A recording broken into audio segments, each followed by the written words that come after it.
किसी की कहानी क्या है जब तक हमें ना पता हो, हमें किसी को भी जज नहीं करना चाहिए, जजमेंटल नहीं होना चाहिए। क्योंकि कई बार ना हम सोच कुछ रहे होते हैं, स्टोरी कुछ और ही होती है। हमें नहीं पता किसी का बैकग्राउंड क्या है, हमें नहीं पता किसी ने अपनी लाइफ में कितने परेशानी, कितनी अप्स डाउन को झेला है, कितना स्ट्रेसेबल। किसी के बिहेव के पीछे कोई ना कोई रीज़न ज़रूर होता है, क्योंकि हम सब यहाँ पर अपने आसपास के एनवायरनमेंट की क्रिएचर हैं। जैसा हम देखते हैं ऐसा ही बन जाते हैं। कुछ चीज़ें हैं जिन्हें हम कंट्रोल कर सकते हैं, तो कभी भी ना किसी के बारे में ज़्यादा नेगेटिविटी से मत सोचिए, आप खुद को ठीक रखिए।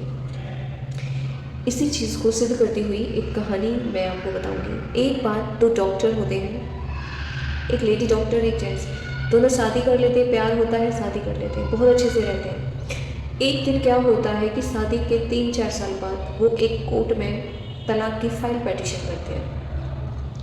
तो जज साहब उन्हें दोनों को सेपरेट एक साथ बिठाकर समझाते हैं कि तुम डाइवोर्स मत लो, दोनों इतने अच्छे पढ़े लिखे हो, इतना अच्छा तुम्हारा मतलब अंडरस्टैंडिंग लगती है देख के, तो मत लो, डिवोर्स कोई सॉल्यूशन नहीं है। तो वो जेंट्स अलग से समझाने पर मान जाता है, लेकिन जो वो लेडी डॉक्टर है वो मना कर देती है। वो कहती है नहीं जज साहब, ये इंसान बहुत अच्छा है, लेकिन फिर भी मुझे इससे डाइवोर्स चाहिए। जज साहब जो ये सब देखते हैं तो मान जाते हैं कि चलो ठीक है, अगर तुम्हारी इच्छा है तो कोई बात नहीं। 6 महीने बाद उनका डाइवोर्स हो जाता है, सेपरेट हो जाते हैं। वो जो जज होता है वो सारी चीज़ें ऑब्जर्व कर रहा होता है, और कुछ टाइम बाद वो हॉस्पिटल जाता है और बाय चांस उसे वही लेडी डॉक्टर वहाँ पर मिलती है।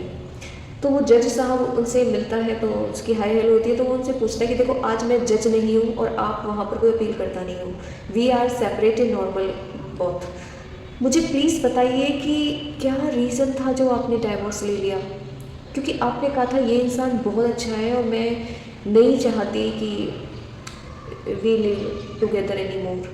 क्या प्रॉब्लम थी? वो रीज़न तो नहीं था जो आपने लिख के दिया था।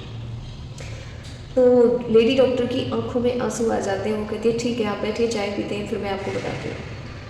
लेडी डॉक्टर उसे कहती है कि हम बहुत प्यार करते थे एक दूसरे को और हमारी शादी हो गई, लेकिन जो मेरे हस्बैंड थे ना, उनकी 3-4 बहनें हैं और वो अकेले भाई थे, लेकिन अच्छे पढ़े लिखे डॉक्टर हैं, मतलब फैमिली बहुत अच्छी है। लेकिन उनके माँ बाप चाहते थे कि हम पहला बच्चा लड़का पैदा करेंगे।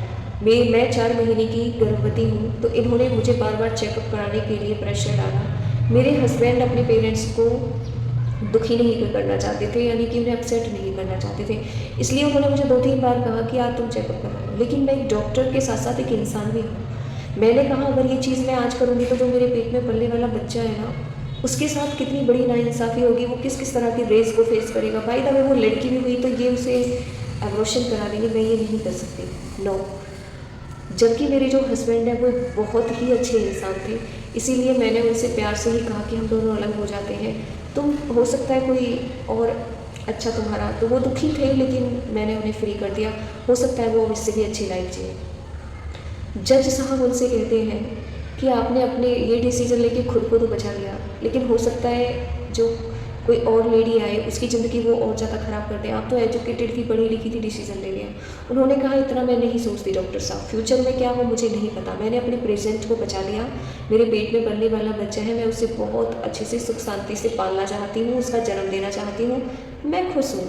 हो सकता है इसके लिए मुझे कुछ सेक्रीफाइसेस करने पड़े हों, एक अच्छी फैमिली, एक अच्छा हस्बैंड, लेकिन इस बच्चे के साथ मैं ये अन्याय नहीं कर सकती थी ना, क्योंकि इस अंधेरे में क्या पल रहा है ये तो भगवान के अलावा कोई भी नहीं जानता। मैं इस चीज़ को चैलेंज नहीं करना चाहती थी बीइंग ए डॉक्टर।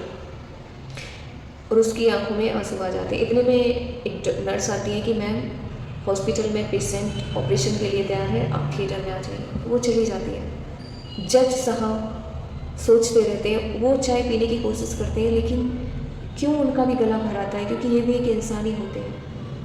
तब वो कहते हैं कि इस डॉक्टर की स्टोरी कोई नहीं जानता, लोग इसे तलाकशुदा एक लेडी ही कहेंगे, जबकि इस तलाक के पीछे की वजह क्या थी ये किसी को नहीं पता। उस डॉक्टर ने एक अच्छी माँ बनने के लिए अपनी लाइफ के कितने सेक्रीफाइसेस कर दिए। ऐसे ही दोस्तों हमारे आसपास के जो लोग होते हैं ना, कितने कितने सेक्रीफाइसेस करके वो जी रहे होते हैं। तो कभी किसी को जजमेंट ना करें, सबकी रिस्पेक्ट करें। कोई गुस्से में है तो भी रिस्पेक्ट करें, कोई आपको कॉपरेट नहीं कर पा रहा है, इट्स ओके, रिस्पेक्ट करें। कौन किस डिफ़िकल्टी को लेकर गुजर रहा है, ना ये हम जानते हैं ना आप जानते हैं। कौन कितना खुश है, हो सके तो सिर्फ खुशी बांटिए, किसी को जज ना करें कि वो क्या है कैसे है, जबकि आजकल सबसे पहले हम सब यही काम करते हैं, किसी को जज करने का, जो कि गलत है। हो सके तो किसी को कोऑपरेट करो, और जिस मोमेंट आप किसी के साथ प्रेजेंट हो उसी मोमेंट की चीज़ें करो, ना पास्ट की ज़्यादा चीज़ें सोचो ना फ्यूचर की। उस डॉक्टर ने 2 मैसेज कितने अच्छे दिए हैं, लोग कुछ भी कहें लेकिन वो एक अच्छी माँ बनी। यही चीज़ तो है जो सीधा भगवान से हमें जोड़ती है। लोगों के मैनिपुलेट करने से क्या है, हम खुद के साथ कितना सच्चे हैं, that is the ultimately a big achievement, खुद के साथ ऑनेस्ट रहना। तो आई होप कि स्टोरी से आपको पता चला होगा कि आपको जज नहीं करना है किसी को। किसी के बैकग्राउंड में उस डॉक्टर ने एक अच्छी माँ बनने के लिए एक तलाकशुदा स्त्री होना खुद को एक्सेप्ट करा, that is a big deal. कहानी इंस्पायरिंग है, कुछ सीखेंगे आप भी। All the very best.